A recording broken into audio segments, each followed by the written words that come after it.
everyday thing. It's an everyday thing. It's an everyday thing when you let your nuts hang. Story time when my baby daddy stole $500 from me and I couldn't pay rent and I got evicted. Let's get into it. So I posted a video not too long ago and the response was like not it. I don't know, like the comments were not it. And I go back and forth when it comes to like posting my business on the internet, but at the same time, like I just want this to be a learning lesson, motivation, inspiration, whatever it needs to be, whoever needs to see this, to just do better, be informed, all those good things. Okay, where should I start? We have been together about a year at this point. I was very pregnant, about to get induced like any day. Our relationship was not good at this point. It was muy feo, okay? And I was working. He actually was not working anymore. Because why? Because this pendejo, I'm trying not to cuss, you guys, like I'm really trying to work on not cussing, lost his job at the most critical point that you could like lose your job because he wanted to get in a fight. Now granted, he didn't start the fight, he did not throw the first punch, allegedly, because I don't believe nothing that this man says at this point. But you knew what was at stake. If somebody punched me in my face, but I know that I have a pregnant fiance at home who's about to go on maternity leave, I need to have some self-control. I need to walk away. I need to... This pendejo, this tonto, this stupid, he got fired and he didn't have a job anymore, which is probably one of the main motivators as to why he did what he did. So I was working at Chipotle, and the one I was working at, this was like my third Chipotle. I've worked at so many Chipotles, guys. Like little side rant, I've worked at like 6, 7 different Chipotles, but I've had like 3 home Chipotles, like where that was my main store. So this was like my third main store. And this one, it didn't have nowhere to like put your stuff. Like the place to put your stuff was in this little supply closet, but the supply closet was in the middle of the restaurant, you guys. Like it was in like the lobby dining room area where people like sit at and eat, like where the public is at. And it didn't have a lock. The lock broke. So you either leave your stuff in a car where there's psycho people, because in the state I live in a state where we are the #1 in the nation for car theft, you guys. And also my old car, the window got busted in when I went to the gym, and somebody busted in the window because the one time that I forgot to put my little small backpack underneath my car seat and I just left it on the passenger seat. The one time that I forgot, y'all, somebody busted, some crackhead loco busted my window and took the backpack. And I love that backpack. It was this cute little Looney Tunes backpack. It had my taser in it that my mom gave me. I hate people. God forgive me. I strongly dislike people. So you had to risk putting it in a car where somebody can steal it, or leaving it in a freaking dining room where somebody can steal it. Mind you, it was this cute little backpack right here. It's actually this backpack. My sister got me this backpack. Isn't it so cute? Princess and the Frog is like one of my favorite movies, so I just wish she was human for more of the movie. And we're getting off track. We're getting totally off track. And I put it in there. I put my money in there, and I left it in my room, our room. But that shit was my room. He didn't pay no shit. That shit was my room. I put it in there because I thought it would be safer at home. In all honesty, because it's my home, right? Like, you think that's the one place, oh, I don't have to worry about it. Nah, nobody's gonna take my money. Wrong. Honestly, don't even know how much time went by before I even noticed that it was gone. I really honestly don't remember. But I went to go check my account, and I logged in, and the balance was not what it should have been. Okay? And I started freaking out. Like, my heart just started racing so hard, you guys. Like, just pounding out my chest. I'm having a panic attack. Like, I'm freaking out. I call the bank, and I'm like, I'm looking at the charges. I'm trying to find the charges, and it just says like a bunch of like withdrawals for like $100. So they like took out $100, then took out another $100, and took out another $100. I didn't know what to believe at this point, because when you're living with a narcissist, like, they're so good at what they do, you guys. They're so good at manipulating you and gaslighting you and coming up with like, I didn't know if somebody like managed to somehow hack into my account or what. Like, it sounds crazy. Don't judge me, okay? Like I said, when you're living with a narcissist, you really start to believe that you're the problem. You really start to believe all of the crazy that like comes out their mouth. Like, you just, I don't know. I look back and I get mad at myself. Like, I get mad at myself, but like, y'all have to understand the things that I was going through. I really was going through it. Like, this man really was destroying my life. He was ruining my relationship with my sister. Like, my sister was like, she hated me, she hated him. Like, she moved out. I don't blame her at all. Now that I'm healed and everything is, I don't blame her at all for hating his freaking guts. So my parents had been gone for a year at this point. My dog had been gone. Me and my sister were like not being very sisterly. We were just not in a good place. I was trapped alone, pregnant with a narcissist, you guys. A very freaking dangerous situation. Dead off that somebody had somehow hacked into my account and stole my money. And this was before, I think this was before I saw like the $100 from Kroger. So I'm calling the bank, I'm freaking out, I'm explaining my situation, and like the lady was so nice, she was so empathetic. But in the end, I didn't end up getting my money because they found that like the money came from my card. Like it came from my card. How was somebody, oh, you start putting everything together, you start putting two and two together, you guys, and it seems to only add up. Like, I don't believe in coincidences. The one day I leave my wallet at home, like the one day I leave it at home, and $500, the math is not mathing, you guys. And I had accused him of so funny thing after this, right?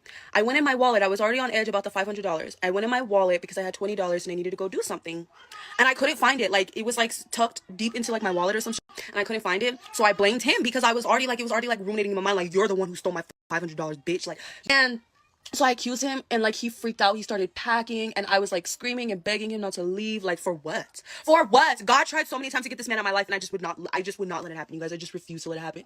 And I started crying so hard that like I just started puking my guts out. And so he ended up staying. I never did end up confronting him about the $500 because I didn't have definitive proof. All I had was circumstantial evidence, right? Because to the cops, it's just gonna look like I used my own card to go to the grocery store and take the money out at the end of the day. And I just feel like if you're gonna come at somebody with that claim, then you need to have the evidence to back it up. And also, everybody's like saying like, oh, you gave that man access to your money.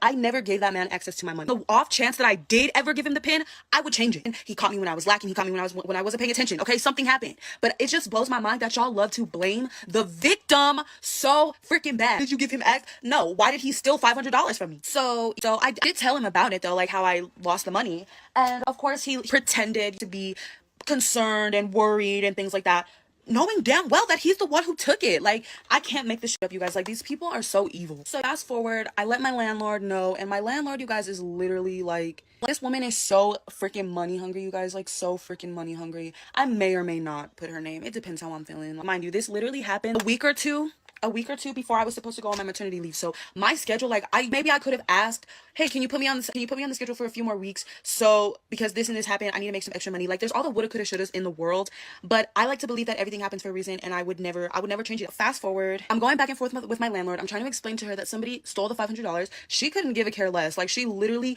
could not care less if her freaking life depended on it. Like, told her the whole situation, did not care. So when are you gonna get the money? So when can you get the money? When are you gonna have the money by? Like, after my mom passed and it came time to like renew the lease and stuff, like, she has to always like bring things up, like, so based on your situation, like, we didn't want to have to go through it the actual proper way through the proper channels because we're just being really considerate to your you don't even need to say it. Like, she was always saying things like that to like make herself look good and feel good about herself. So she didn't give two shits about my situation. I'm now on maternity leave. My daughter actually came early. She came a week early. Well, she actually came 2 weeks early from her predicted due date, and then I was supposed to get induced a week before her due date because she was so small. Like, she was such a small baby, so they thought it would just be a better idea to just go ahead and induce me because they didn't think that she was gonna grow anymore. But she decided, no, I'm gonna come on my own terms, on my own time, and she came a week early from the induction date. And I remember my little baby being in my arms and getting a text message from my landlords telling me that I had 3 days to get out. 3, 3, 2. I just had a baby. I have no money. I don't know. Like I said, I'm in the hospital. I just had my little baby. I just had my little baby girl. And I get a text literally telling me that I have 3 days to get out. And I'm not gonna let that fly. 3 days, no, baby. We're going to go through the process because you got me messed up. If you think that somebody who just had a freaking baby, is going to have time to move everything out of that house in 3 days, you must be smoking dick. I was like, absolutely not. We're going through the process. We're going through the eviction process because I need to buy myself time because ain't no way. Fast forward, I'm out the hospital, doing new mom life, newborn life. In the newborn trenches. Highly don't recommend. Especially not by yourself, because that man was not helping me. The one time that I went downstairs to go do something, and I came upstairs and he was changing her. You guys, I was so shook because I didn't ask him. Like, I was like confused. Like, I was like confused. Like, give me my baby. Meanwhile, no, I'm at the house trying to figure out how can I either figure out a way for us to stay or look for somewhere else to go. And at her doctor's appointments, shout out to her doctor's office, their social workers that they have. You guys are so amazing. They help me with so much and find so many resources, find a lawyer to help me figure out the eviction paperwork, help me find all these resources, you guys. And then that's how I found out that there's a program through my state that offers maternity leave, that offers maternity pay.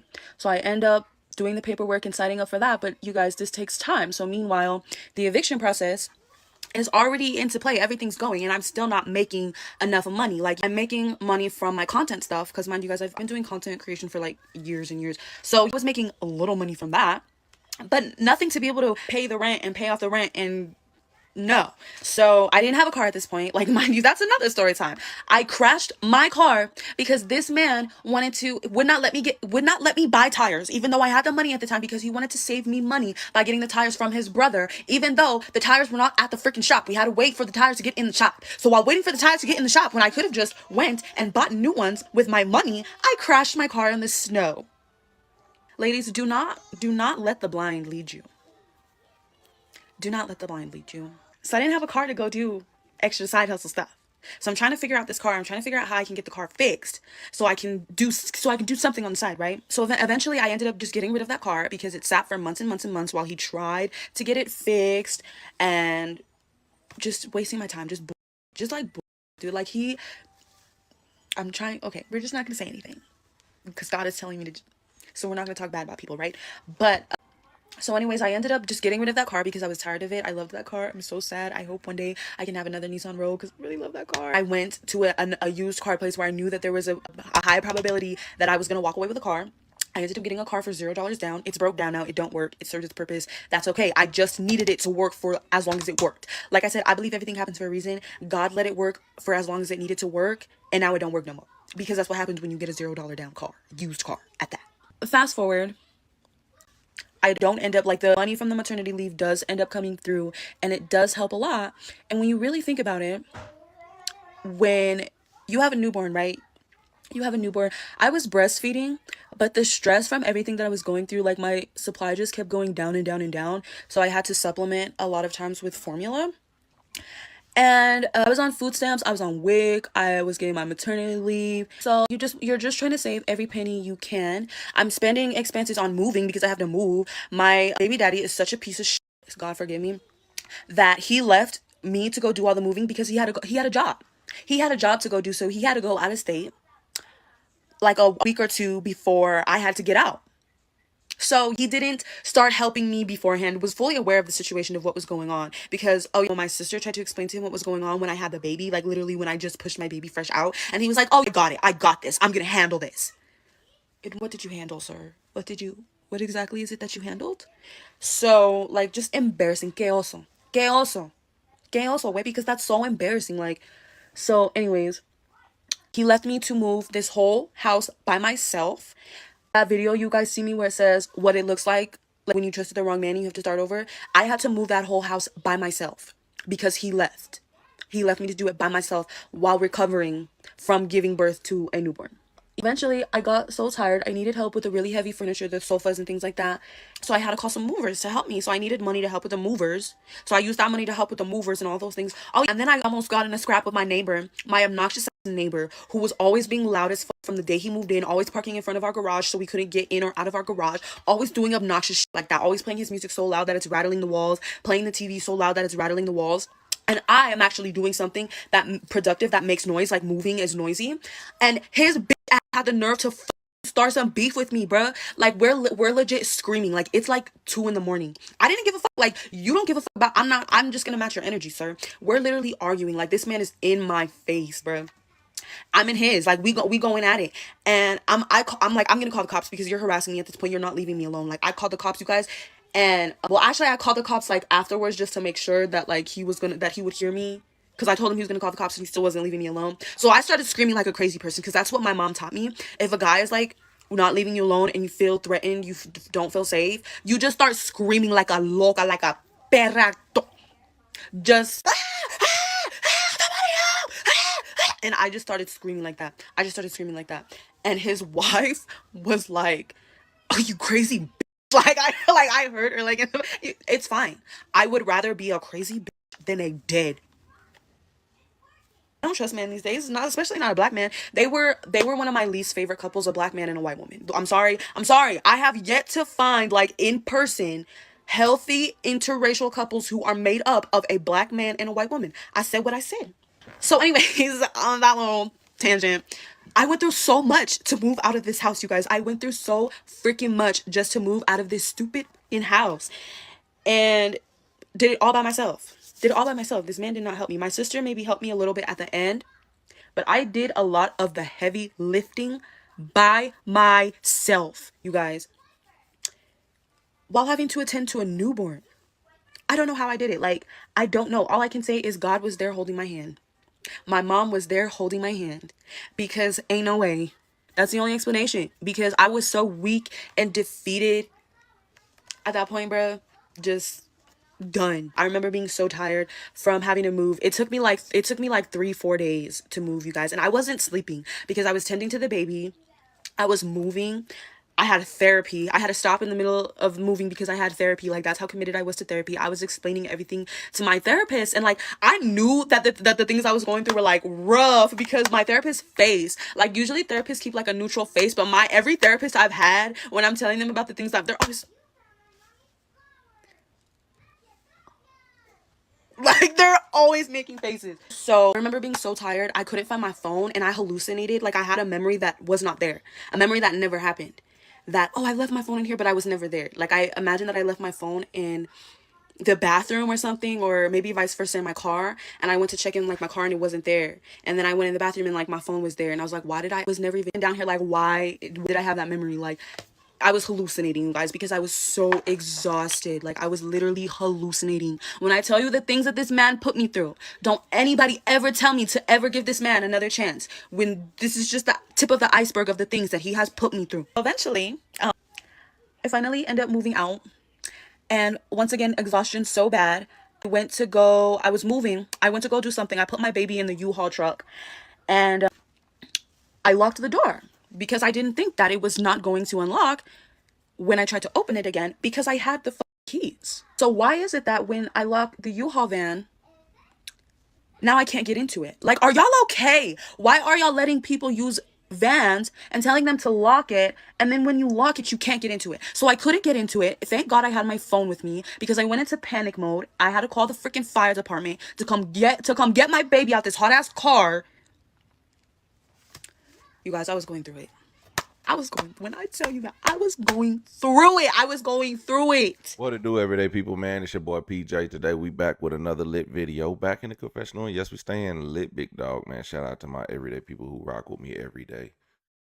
Hey, man, she really was going through it.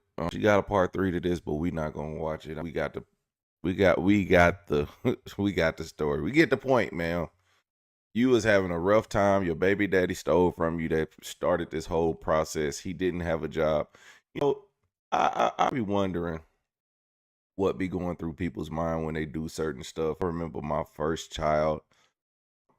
I worked at Sonic, and I only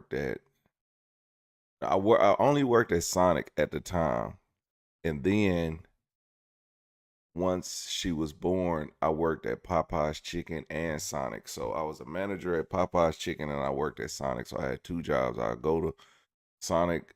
I'll go to Popeye's Chicken mostly in the morning to the afternoon. Then I'll go to Sonic from then the evening to like 2 o'clock in the morning. And I worked at. I actually made more money at Sonic, and I would car hop for a few hours, and I was a manager at Popeye's Chicken. So I was like, I didn't like to work the Popeye's Chicken job because I didn't make as much as I did at Sonic. So I just think about how rough it was back then to get a job and keep a job. I remember I was on probation, and Katrina had just happened. This was 2005. That's when my kid was born, 2005. And my first kid. And the Katrina happened, and I was going to go work, do cleanup for Katrina. And I was going to make, I think it was about $20 an hour. It was tax free. It was paid by FEMA. FEMA gave me money to get down there. I signed up. They gave me money to get down there. I got approval from my probation officer, right? I got approval from my probation officer. He's like, okay, yes, just come in the day before you leave. Or no, the day you leave or something like that. So I get everything. I'm packed and ready to hit the highway. Me and my friends is going, we all signed up. We're going down to Louisiana to work. Right. So we'll be down there for a month. Like hotel paid for, food paid for. We get a per diem. We getting $20 an hour. And like $20 an hour back then was great. It would have did me some justice, right? I be damn. My probation officer locked me up with a probation violation. And I was so pissed. So I spent 2 weeks in jail. And I was just like, man. So instead of me doing something good with myself, here you are putting me in jail. I don't even remember what it was that put me in jail, but I didn't catch another case. I can't remember what it was, but whatever the case may be, I was in there 2 weeks, got my court date. They let me out. Anyway, FEMA and them was tripping. They wasn't even trying to get me down there. They said I lost my spot. I was like, whatever. So now and the job I was working, I had already quit. And I had a newborn baby at the house. So I'm saying all that to say this, like, I understand what she's going through and why it's imperative that you need help from your significant other. And when they doing stuff like this, they got stuff is just happening and messing up. And you're like, what? And you gotta do it on your own. But my kid's mom, she didn't have to do it on her own because she was still in high school. She was like, it was her senior year. She was graduating high school, and damn, she was graduating high school, and she had a. So I was paying all the bills, like, so I was paying all the bills. She was still in school. All she had to do was stay in school. Then she finished high school. Then she went to college. Still didn't have a job. So everything relied on me, and it was so. I ain't gonna. I'm gonna just tell y'all. I had to turn to the streets after that. Like at that point, I went and found another job, but I was in the streets after that. So the bills had to get paid. So shout out to this woman for at least making it happen. Probably tough. It was probably a tough time for her. She was probably really going through it, and her baby daddy wasn't worth it. You know what I'm saying? But then again, y'all pick these dudes, and then again, people don't even know, especially on their first kid, that they don't even know what these dudes is gonna be like. But one thing I could say, somebody told me like, why all your baby mamas have this complaint with you? Like it's always something about when it has something to do with the kids. It's like they have this grudge against you being a part of your kid's life. And I said, the fact that they know I love my kids, they know I'll go to the moon and back. That's the only way they can hurt me. Other than that, you can't do that. You can't hurt me. But if they make me fight for my kids, because they know I will, and I turn this sucker up, okay, over my kids. So that's why women do that crazy stuff. And it's like, you just trying to, the fact that he don't even have that same, he don't have that same energy for his kids. Man, any guy that don't have that same energy for his kids, I'm sorry to say this, but you got to get your life together, because ain't no way I'ma not turn up for my kids, or I'm not going. I will. We just gonna have. That's the only reason why a lot of women hurt their baby daddies. It's because they know they love their kids. It's the ones that don't really give a damn about their kids that the baby mamas, they be like, they just leave them alone because they know they not nothing. They know they not gonna do nothing. They know they not gonna help. But if they love their kid, they'll force their hand because they know they love their kid. That sounds stupid, right? But it's true. Let me know what y'all think about this in the comment section.